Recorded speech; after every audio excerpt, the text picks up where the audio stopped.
Hello Grange, it's Miss Shah here. I hope you're all doing well and keeping safe. I've been feeling a bit inspired by all these children who've been sending in examples of their PE learning. So I thought I would share my favourite sport with you, which is tennis. And this is just a simple sort of beginner's guide teaching you a few skills. So I hope you enjoy it, and it would be amazing to see some of you trying tennis over the next few weeks. So normally at this time of year, the most famous tennis tournament in the world, so the most famous tennis competition, would be taking place in London, and that's called Wimbledon. But this year, because of everything that's been happening, it's not possible. But that doesn't mean that you can't go out and have a go at trying this amazing sport. So why don't you have a go if you haven't, or develop your skills further if you have? Now, tennis is a brilliant sport for people of all different ages, and there are things that you can do at home to develop your skills, but there are also local courts in parks such as West Harrow Park, Pinner Park and Harrow Recreation Ground. And it is a sport where it is a little bit easier to stick to the social distancing rules, because that is really important still. So even if you can't get to a court, like I said, there is lots that you can do at home, and I'm going to show you through this video what you can do at home. If you're interested in learning how the professionals play, there will be some matches from previous years' tournaments shown on BBC Two every afternoon for the next 2 weeks. So you can see professional players play and pick up some tips. I would really recommend watching a little bit, but make sure you do all your other online learning as well. Okay. Morning Grange, I hope you're all keeping well and keeping safe. The government has said that tennis is one of the few sports that can be played if strict rules are followed at the moment. So I thought I would share with you a few tips and skills to help you become a good tennis player. I'm going to start the lesson off at home and then move on to an actual tennis court. But don't worry, even if you're not near a tennis court and you can't get to one, a lot of the activities you can practice at home as well. But what you will need is a tennis racket and some tennis balls. You will also need your sports kit. That means comfortable, loose clothing, shoes that are trainers or plimp soles. Also, if you have long hair like me, make sure that it's tied back. So pause the video now, make sure you've got all those things, and I'll see you back in a minute.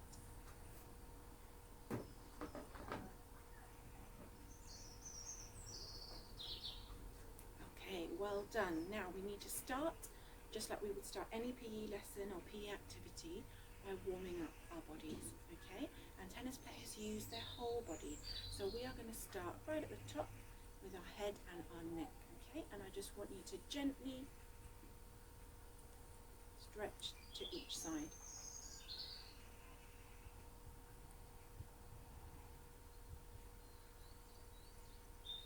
Okay, and roll your shoulders backwards, forwards. Excellent. Again. Okay, now I want you to take one arm, keep it out straight, and with the other one you're going to bend it, and you should feel a stretch at the back, at your upper back and in your shoulder. Well done, and swap over. Excellent. Okay, take your arms out to the side and make small circles, and just gradually get bigger. Excellent. Okay, give yourselves a little bit of a shake. Well done. Now you're going to take one arm and make big circles.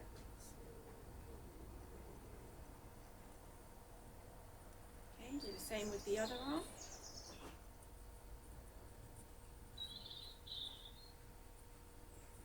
Okay, and both arms together.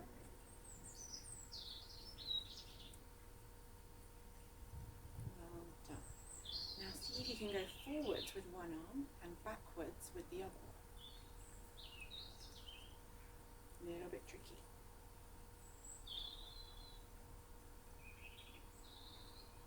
Well done. Okay, now we're going to just stretch to the side.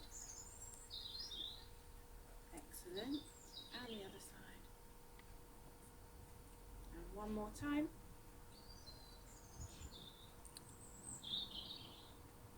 Well done. Okay, I want you to put your left leg in front and your right leg behind. Bend your left knee, put your weight on there, keeping your back leg straight, and you should feel a stretch down the back of your right leg. Well done, and swap over.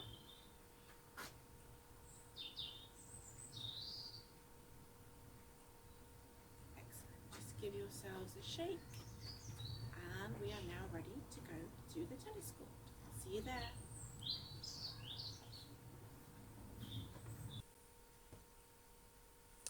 Okay, so that was our warm-up part 1. Just a little apology that some of the sound in the video clips within this video might be a little bit quiet, but the main thing is just watch what I'm doing and read the information on the side of the screen as well, and that will help you copy and develop your skills. Okay. Welcome, Grange, to the tennis club. I'm going to explain all the different safety precautions that need to be taken if you are going to play tennis.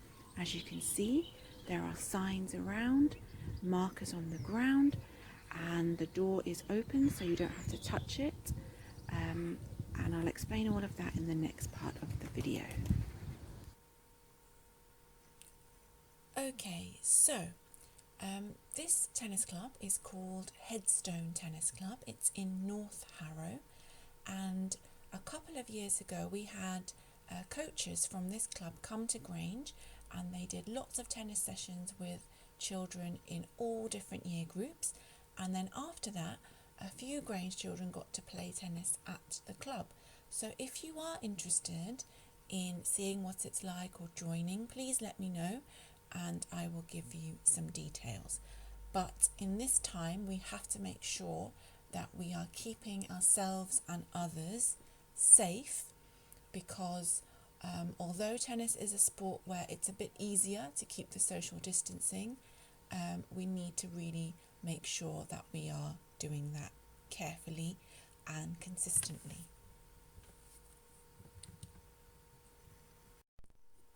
Okay, so as I indicated there and at the beginning, it is really important that if you want to try and play, especially in a public place like a park tennis court, you need to make sure that you follow safety precautions. Okay, so these are a couple of the things that the tennis club where I belong to, the things that they've done. So it says maximum 2 people per court, unless all the players are from the same household.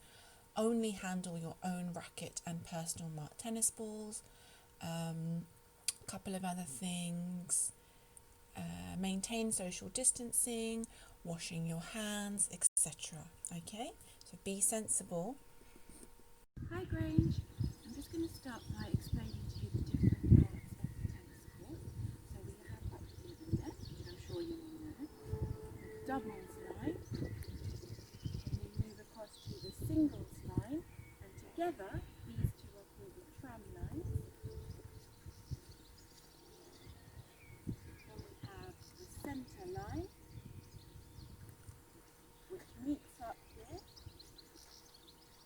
the service line,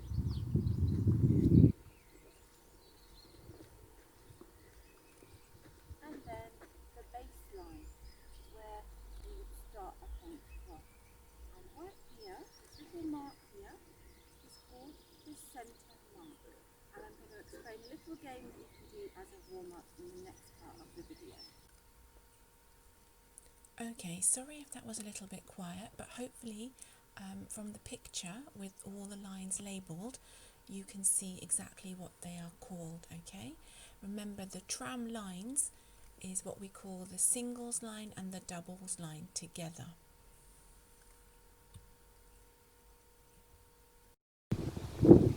range. So I'm going to explain the game, which you can use to warm up and also to practice the different names of the lines of the tennis court with my lovely helper here. So, ready, singles line, centre mark, service line, doubles line, centre line.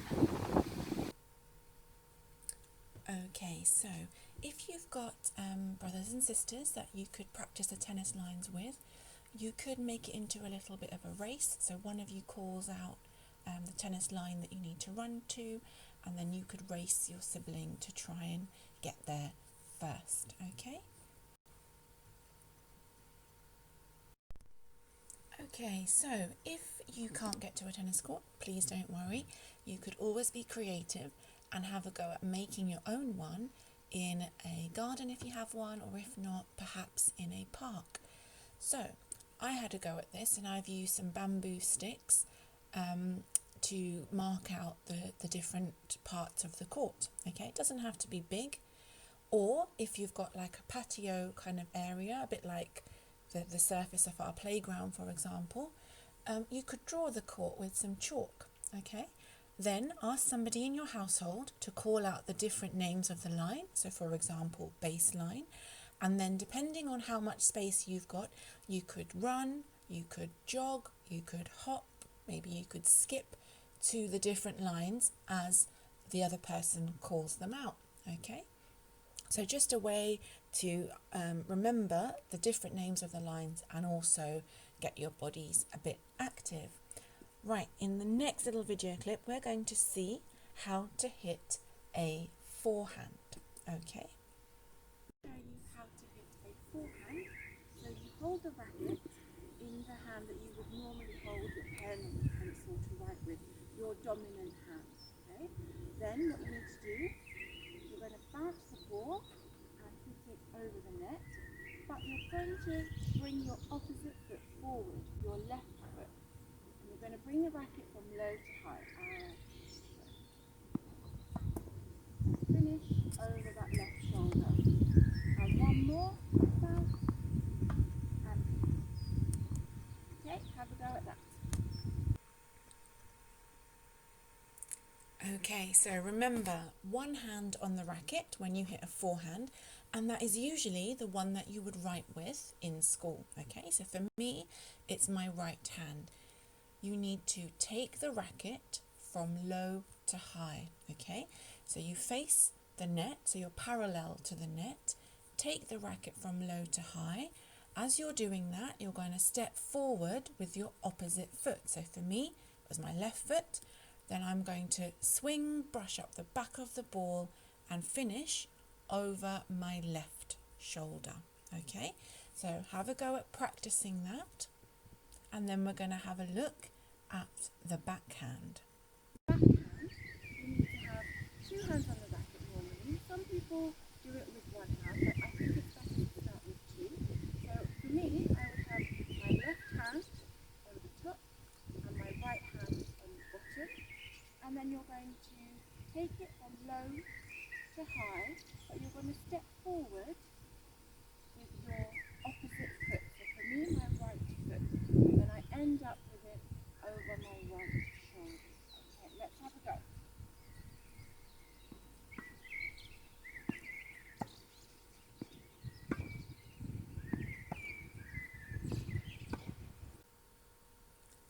Okay, so let's go through the backhand step by step. So, two hands on the racket usually. Some people do it with one hand, and that's fine, but I think it's better to start with two hands so that you get more control. Just like with the forehand, you take the racket from low to high, you step forward with the opposite foot, use the middle of your racket to make contact, so that's where you actually hit the ball, and you're going to be brushing up the back of the ball as you hit it and finishing over your opposite shoulder. If you are left-handed, then you kind of do the opposite of what I've just said, and I'll show you a picture later on that will help you. Okay, We're going to see a rally next, and a rally is where you try and keep the ball going over the net. You need a partner to do this with, or you can use a wall and just try and keep the ball going using a mixture of forehands and backhands. So you'll see an example coming up now.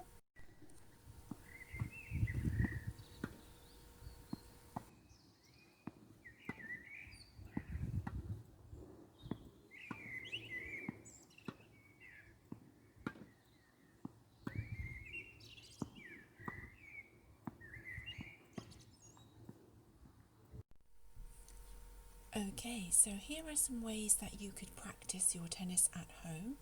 If you don't have tennis balls, you could always blow up a balloon and use that. If you don't have a racket, I was trying to think of an alternative, and the best I could come up with was a frying pan, but see if you can come up with something better. You can practice your forehand and backhand by using a chair or a similar sort of height object and practice hitting the ball over it, and I'm going to show you that in the next slide. Or if that's not possible, you could find a wall and just mark on the wall where you'd like to hit, the height that you'd like to hit against. Okay, so whatever it is that you've decided is going to be your net, whether it's the chair or a line on a wall, start quite close to it, and then as you get more practice, just move backwards. Okay, and you'll see now some ways to do the forehand and backhand at home.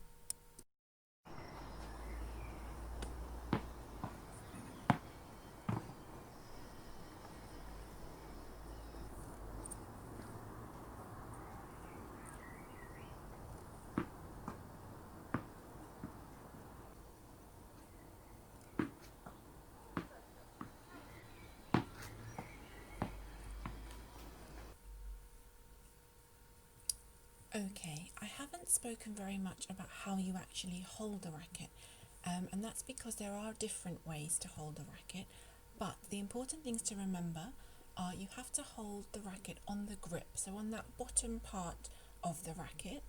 The ones that I've circled are the ones that I would use, okay, and that's because I am right-handed. If you are left-handed, you would just use your left hand, so when you're doing your backhand, for example, the hand that's on the top would be your right hand, but if you're right-handed, your left hand is on the top. If you're unsure about how to hold the racket, just let me know.